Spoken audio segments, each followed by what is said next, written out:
Alrighty, hello everyone, busygamerdad back again, going to be continuing our Ogre Battle playthrough. Last episodes, we defeated Deneb and we are back here. We are looking for the Rotten Pumpkin. So I am looking for the town of Velparin.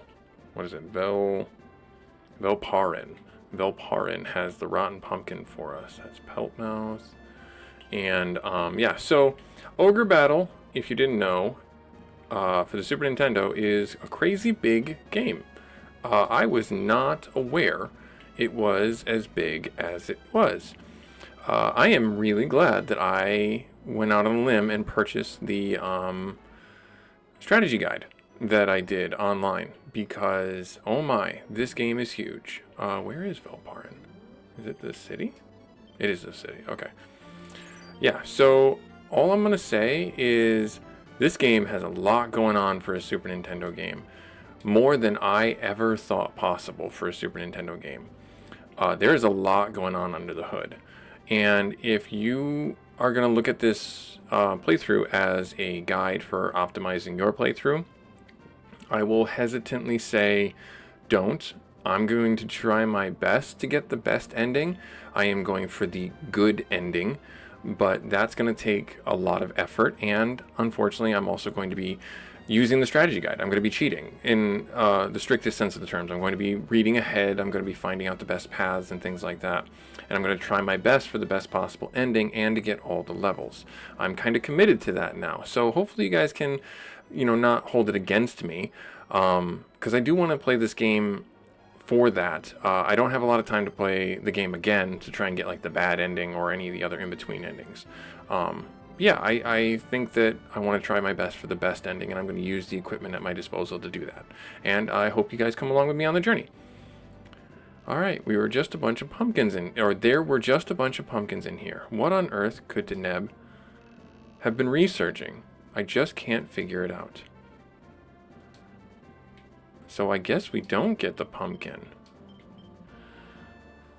So, if you forgive Deneb, yeah, okay, so after you forgive the Rotten Pumpkin from the town of Velparin, yeah, I guess we don't get anything from her town.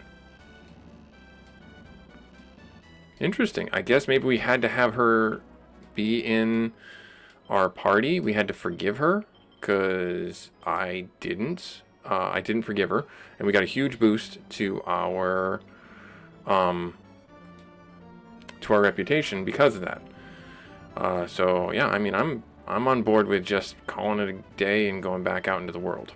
Okay, so I guess I don't understand that plot point inside the Prima strategy guide that I have here. So maybe if I had forgiven Deneb, I would have gotten a Rotten Pumpkin to use on maybe one of her units or something like that.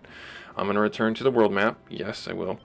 Now, some really big things that I want to try and piece together for you guys here. This game functions a little bit like Pokemon before Pokemon. And what I mean by that is your units, when they level up and promote, if they have certain things allocated to them, they will change to different species. Like, or maybe Monster Rancher is a better way of looking at it with how weird and quirky the upgrades can be, and also how intuitive the upgrades can be. So like the werewolf, you have to have a fighter that gets infected by the virus from a werewolf to be able to upgrade into a werewolf. Also the blood allows you to transform into a vampire. When you do these things, the units take very direct trajectory changes to their stats, and charisma and alignment are the huge ones that play a role in how the units kind of function for town liberation or growth in a lot of ways. So if you have low alignment and low charisma units, you're going for the bad ending, basically. And I don't know why that is the case. And this, again, also is my opinion. So if I'm wrong and somebody out there has done more research and knows, please, correct the idiot that is me. But now, like, if you were to look here, like, I could make this guy into a wizard. He's level 4. But if he gets another couple levels, he could turn into something more, like a knight. And when I turn him into a knight, his stats change. His alignment and his charisma change. Also, his stats, like his strength and agility, also change as well. Same thing when I go for a witch or a Valkyrie or things like that. So, how I equate this to those types of games is it's a little quirky because you have to use these items on them to get them to do what you want them to do. And believe it or not, I have the crown. And the crown is supposed to create the most powerful unit in the game, called the princess. And the princess, what makes her so special, or them so special, is they have the ability to cast an extra round of attacks for your entire units. And that is huge for this auto battler, where your role as attacking dictates if you win or lose a fight. So I'm gonna turn around real quick. And so I have the my insert for the game here, and I want you guys to see that the princess is from an Amazon, and you have to have the royal crown, which is what we have. I don't know if the crown and the royal crown are different. I'm going to assume that they're the same, because on my other insert, I have the names of the items. And when I looked and I said, oh, I have a crown. What's the crown? It's the royal crown. And must have high reputation or exchange it with 12 zodiac stones or zodiac symbols. And that's a whole other thing that we'll get into in a little bit. But I have access to the crown, and so I can turn somebody into a princess, but I don't know the implications of doing that right now. So what I'm going to do is I'm actually going to do a save, and I'm going to hold this save and data 1, and we're going to keep playing, but I'll have this as my like jumping off point for when I start using the guide. So I know that's a little bit of a long-winded intro to let you guys know my plans, and hopefully you guys can jive with it, hope you guys can respect it, and help me along the journey. So my plan right now is I'm going to use the crown, and I'm going to try and get a princess and see what happens. I don't know if anyone can actually do that right now, because I don't know the requirements to make a princess other than having the royal crown.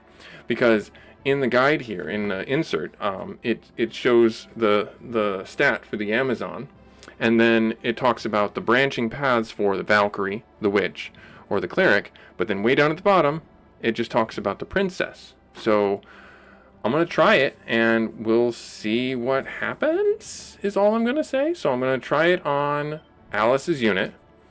And there is a princess, or Shita, who is an Amazon. She will become a princess. Let's do it, man. We did it. We made a princess. And that dramatically changes a lot of things. So now I'm going to change up the formations in the party. And I'm going to put the princess in with my hero unit. And my hero unit is going to be able to do Ice Cloud again. And I'm probably going to drop out the wizard. And the reason why I want to drop out the wizard is because I want Alice's unit to be more attack focused.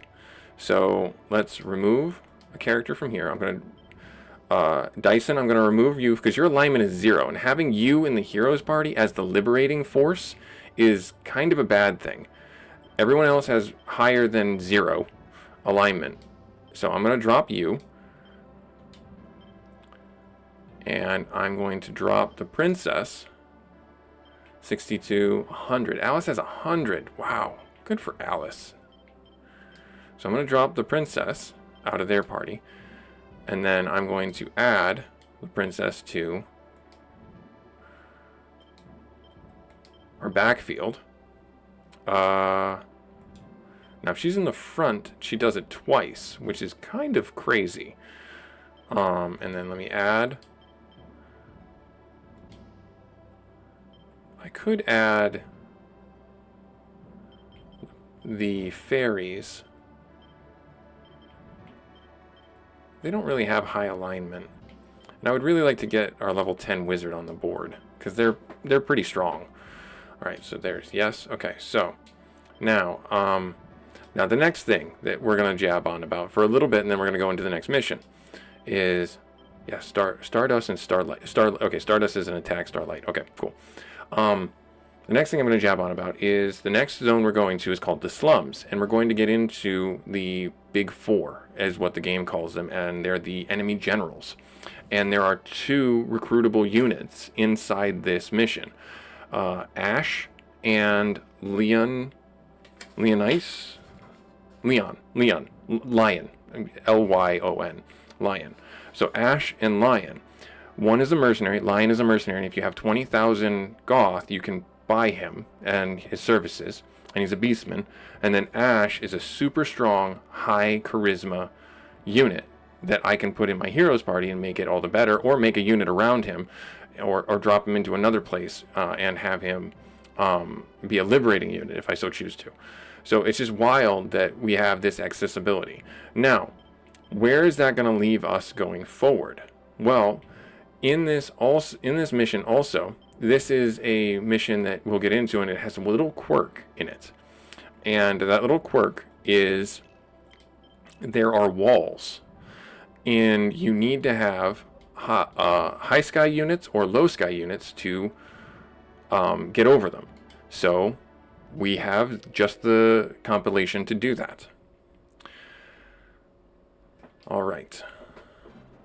See the walls right there around the city? We can't get to it unless we have high fly units. So first thing we're going to do is we're going to pause. We're going to take a breath. We're going to pause. And then we'll see where we're at. So after we get into this unit, so he's going to come at us with a bunch of strong units, and you'll see them. I'm not going to spoil that. You'll have to watch the episodes to see what type of units he comes at us with. But suffice to say that the level range is from 8 to 9. So some of our units are like level 4 or level 3. And so we need to be very careful and very selective about which units we bring out at this point, because at this point in the game, there's a definite disconnect between if you are using select units, like us, we're using a mix of only about 5 to 7 units on the board at any given time. And as you saw, we have upwards of I think we have 15. Yeah, so we are using only half of our units at any given time, and we need to be cognizant of that if we're trying to gain levels. And you as well, if you play this game, the reason why I have so much money is because I have been only using 7 select units on purpose to give them levels. Because this game, I see it now, being older. When I played this as a kid, I didn't quite understand it. If you isolate your army and focus on a select group of, say, no more than 10 units, those units will get more experience and more growth than if you try and spread the potential experience points across the entire army. So for your playthroughs, I know we're really far into this, and I'm preaching like you should do this from the start. Select, or maybe at this point you can use this as a jumping off point, select 5 to 8 units that you want to be your leveling up units, your mainstays, and then with a rotating team of 2 other units to gain experience.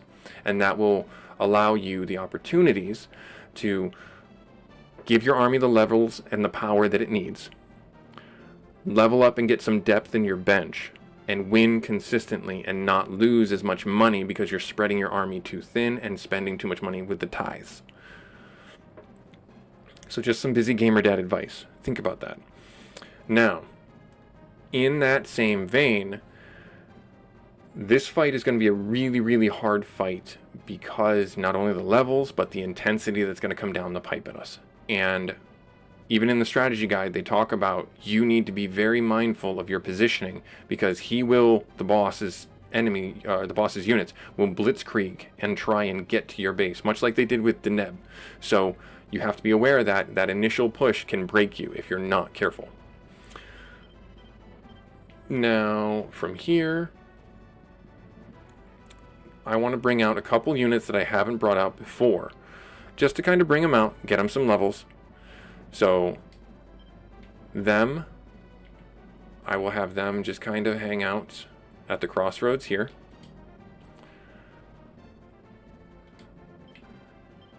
Teddy was the rock golem. Not you. Sergio is a high sky unit that I want to get out because he also has the griffins that I'm trying to get leveled up into becoming cockatrices. Sting isn't going to be really helpful here. Now this is our first time that we're going to do it. We're gonna deploy Canopus, and he is a super expensive unit, but he's also a pretty boy. He's got a lot of alignment. He's got a lot of power in his unit. And then Nicholas we're going to bring out because he's a low sky unit. He's also very cheap because he has 3 ghosts, and this is our vanguard. This is our rear guard. He's going to stick right here, right by our base, so that if anything gets to our base, we have the ability to defend pretty easily, being a ghost. Now, Zell was our other kind of odd unit that I put together, and I don't know if I want to bring him out. Where was it? Gilbert. So Gilbert I'm going to bring out, and he's probably going to be the most expensive unit that we have on the board. Because he has those aren't dragons, those are worms. They're different unit types. Okay, and then now I'm going to go through my mainstays. So Alice, Warren, and Lance. These 3 are going to be my mainstays. Feldman, Amelia, those 2 are my rotating ones that if I get into a situation, I will deploy and bring out.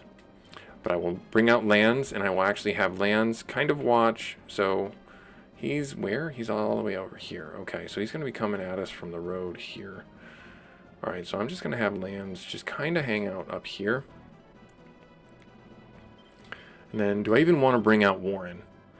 Warren's a pretty low-cost unit, so I mean I could just have him do his thing. I don't think there's anything that I need to worry about. There is a town down there that we can get to that if we liberate would be pretty good. My hero's going to go do that. I'll have Warren hang out here just in case. And then I'll bring out our last unit, Alice, with... Yep, there. Perfect. Yes, and then I'll have Alice join up here. Alright, so that's the vanguard. That's the armies that I'm going to deploy. And you can see your projections right here.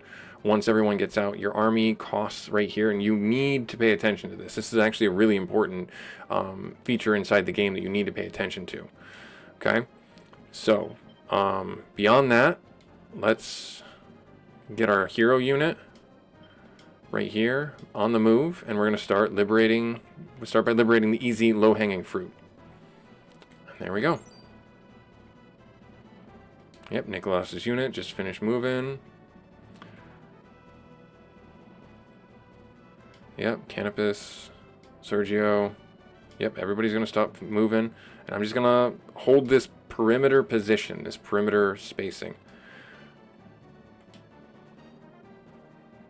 Yep, and Brooks. Okay, good. Now, I don't expect anything to come from this side, but I could be completely surprised, and that's, fine. All right, you liberated the wall city of Post Enon. Now, let's see what we can get. We'll draw a card. Justice. Okay, that's good. HP up by 1 for the units, and then, yes, I will keep the card. In the castle to the northwest is General Cos Debonair, one of the 4 divas. They called him in the book, they call him the Big Bad. If the Empire has sent someone like him out here, they must really want to stop the rebels. So our hero finished moving. Alright, we're going to move ourselves back up into the fray so that we're here, and then I'm actually going to have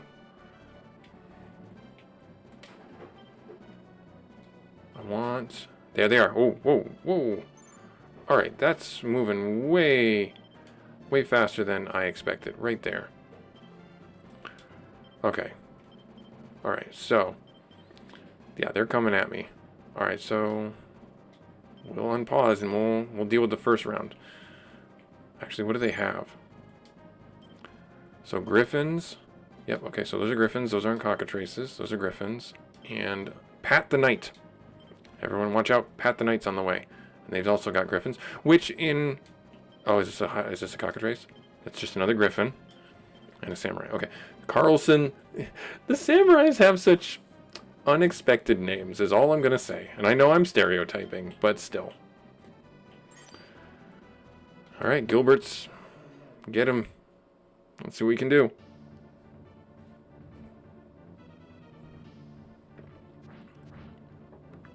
Solid damage.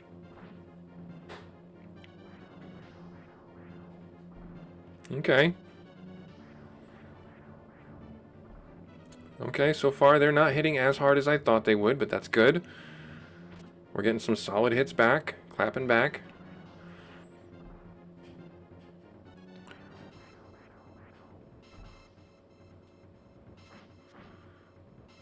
I think we're gonna lose, but that's okay. If we lose, we lose.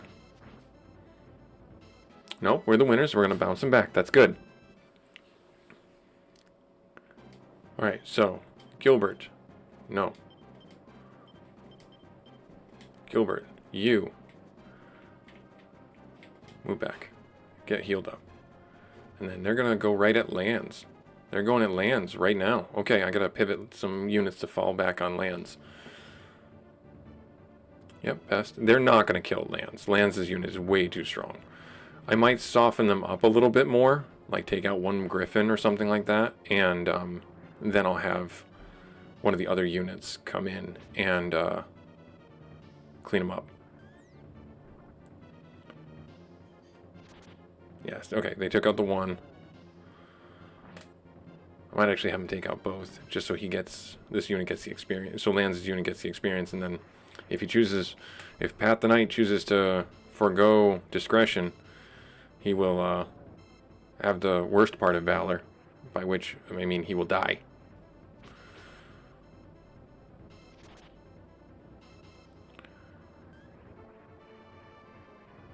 Oh yeah, we definitely won. Yep, I'm not surprised. Okay, so lands unit. I'm gonna have you move down.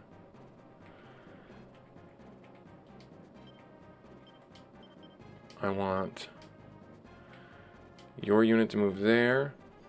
And I want Canopus to move here and try and intercept. Gilbert is on the way back. And Brooks, I'm gonna have you wait right there. Okay, so there's more units coming in. All right. Oh, I need to change that tactic to best. So Griffins in the backfield will cast Gale once. And it's an AoE attack.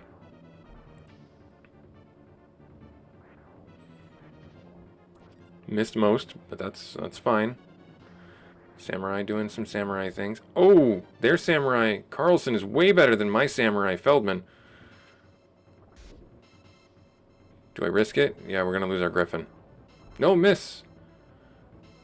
That's the 2 attacks from the Griffin.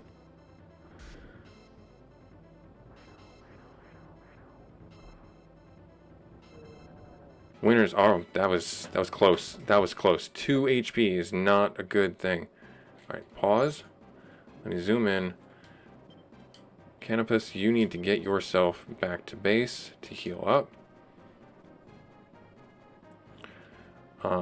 What are you? What do you have? This Valkyrie unit has more Griffins. Nope, that's a cockatrice in the front row and in the back row. I don't know what cockatrices in the front row do. I'm assuming they do a charge. All right, Sergio, you, my friend, are gonna be probably the one to engage that. Okay, it looks like Pat the Knight is going backwards. Okay, so I want you. Yep, okay, Sergio, you're on best. That's great. Brooks, you get over there. Lanz's unit is going back to heal.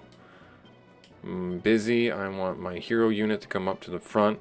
So this is the kind of rotating experience system that you need to get set for yourself. It takes a little bit of micromanaging. It does.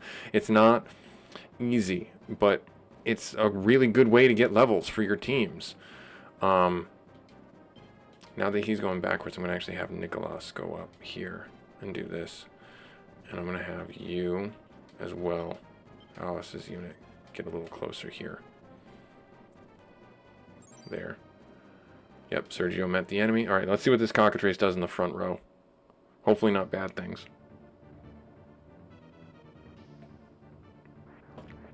So cockatrices in the back row, they do 2 petrifications.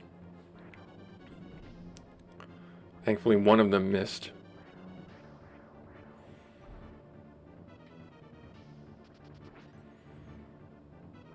The Valkyrie in the back row would do a Thunderbolt on a single target.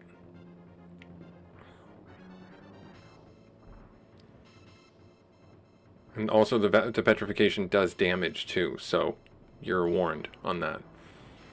I think fairies have the ability to heal it with their kiss ability, and that's when they're in the back row, but I'm not entirely sure. Wow, Sergio, you cracked that whip, my guy. Wow, that was like great damage. Sergio, you run away now. So if I can get that temple in the next onslaught, that's what I need. That's what I need, that temple right there. Because that gives us a base to heal and then rotate from there. Just easy move people. Ooh, they win. They are going to win unless we can do some significant damage. And by significant damage, I mean actually kill them. 63. Jeez. Oh, you should also be equipping your armor and weapons and everything on any of the units. Doesn't matter, just guess if you don't know. It is by far the more appropriate way to play the game than to hold it in your inventory, because it does you no good in your inventory. Alright, leader down. So this unit's going to go back. Level up for the Beast Man. Love it. Okay. Brooks' unit. Why did Brooks' unit move back, though? They won, but they got forced back. I'm confused by that. No. No, Gilbert will not return. Alice's units. Pause real quick. Cannabis, no. Pause. Alice, move. Just a little bit down here. I don't know why Lon's unit is all the way down there. It makes no sense to me sometimes, the moving paths. Alright, oh, Nicholas, you got... I thought I would have gotten into combat with him. That's so weird. So this will be interesting. I don't know how this will play out. So, missing all over. Their physical attacks aren't going to kill the ghosts. But I don't know about the Gale attack.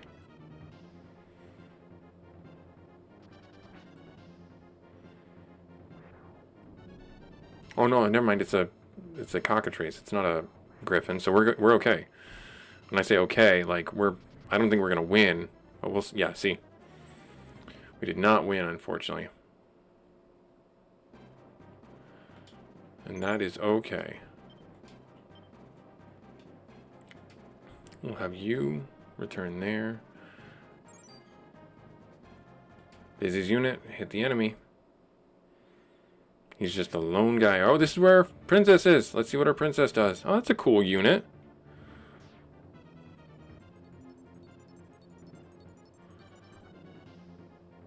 It might be unfair for me to use my... Oh, geez. No, the princess does an AoE in the back attack. Okay, so I guess I have to put her in the front row. Maybe in the front row she does it. Which is kind of risky, because she could get focused real quick. But I guess in this unit, it kind of doesn't matter. Well, we are definitely going to win this.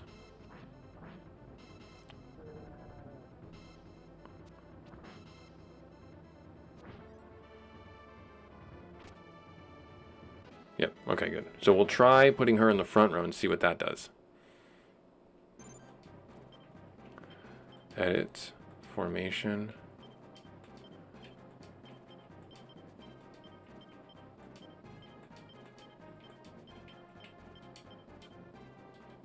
Nope, darn it. Oh, I wonder if... Nope, hang on. I wonder if she can only give more attacks to units in the front row. That would be balancing. That would be good balancing. Let's try it and let's see.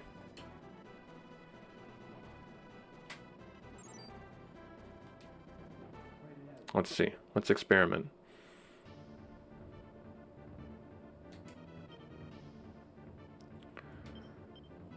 Best. Okay, naturally they're going after the one there. Ice Cloud. Okay.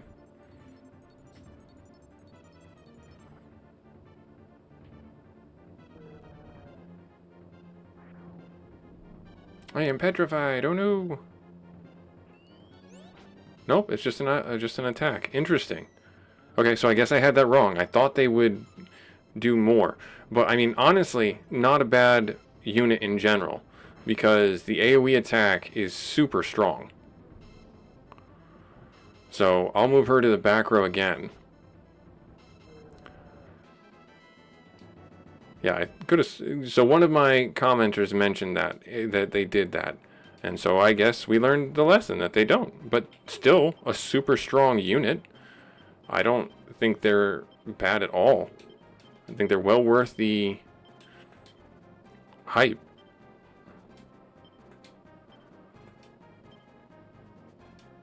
I want you to move back.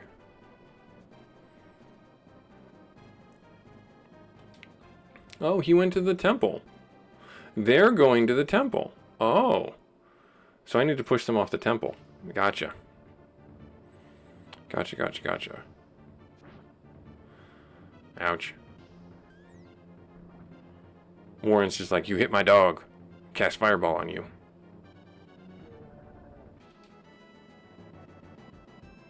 And then fireball you have.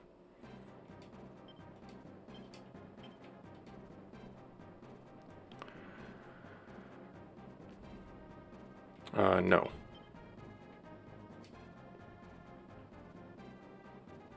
No.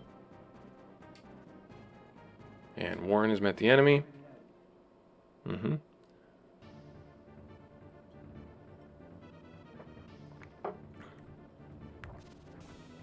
Ouch. So that is not a Raven Man, that is a Hawk Man. And then the other ones are Eagle Men. Some good damage, but they're also doing some decent damage back.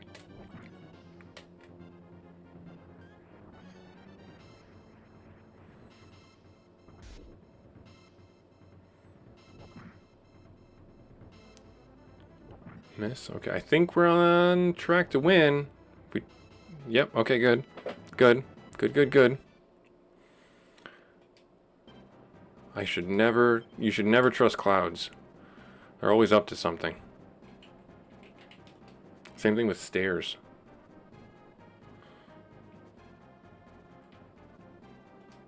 Alright. Now, how do I want to handle this? So there's a town there, there's a temple there, there's a walled city over here as well that I can only liberate with my flying units. I think I need to push to get to this temple. Because if I don't get to this temple, we're gonna have a bad time. I need to get that temple, and then we can hold, if we can hold that temple for the waves. Okay. Yeah, okay. Alright, so let's let this wave, let the waves crash upon us, and we shall destroy them all. Alice is running Vanguard. Or running Intercept, I should say. Do I want to use a tarot card? No, I don't want to use a tarot card. The one fighter is the only, like, non-advanced unit in this. And he's probably just, like, standing there like, it's okay, guys, I got it. Here to help.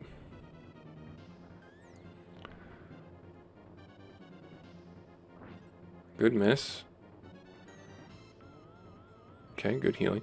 So, the 0 charisma wizard would be really good to level up and make into a lich if you are doing a bad ending playthrough, or a low alignment playthrough, we'll call it.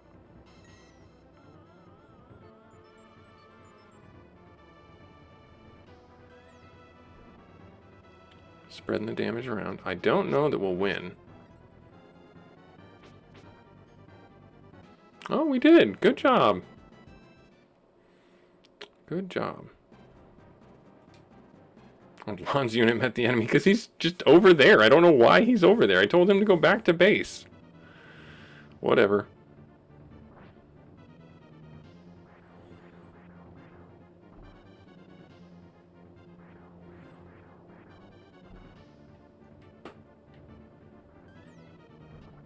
Alright.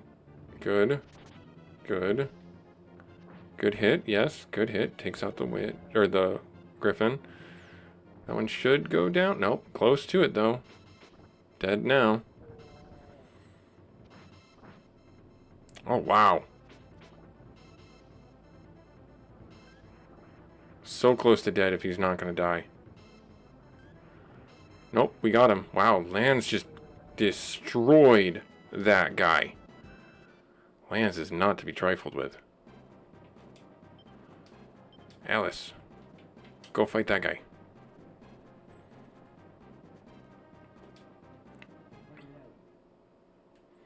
And then what I'm going to do is... Alright, this isn't a cockatrice fight. Okay. Gale, that's going to do a lot of damage to everybody.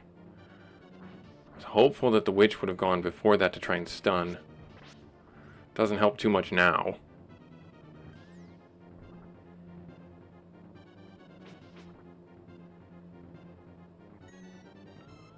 Oh, but it is what it is. We're okay.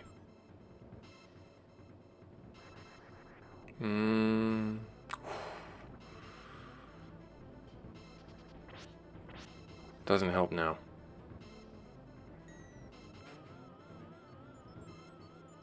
Okay, some healing is good.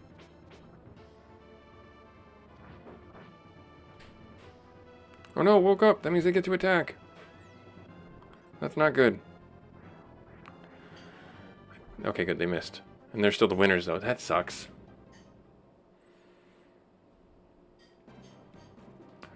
Okay. So here's what's going to happen. We're going to do it. You'll have to check out the Fallout next episode. But we are making a run for this right here. Actually, Sergio, I don't want you to get on there because I don't want you to liberate it. I want you to be... Oh, I didn't know that did that. Oh, you just press the side button and you see how much the unit costs. Cool. Yeah, I don't want Sergio to liberate it, but I'm gonna make a rush for the close temple.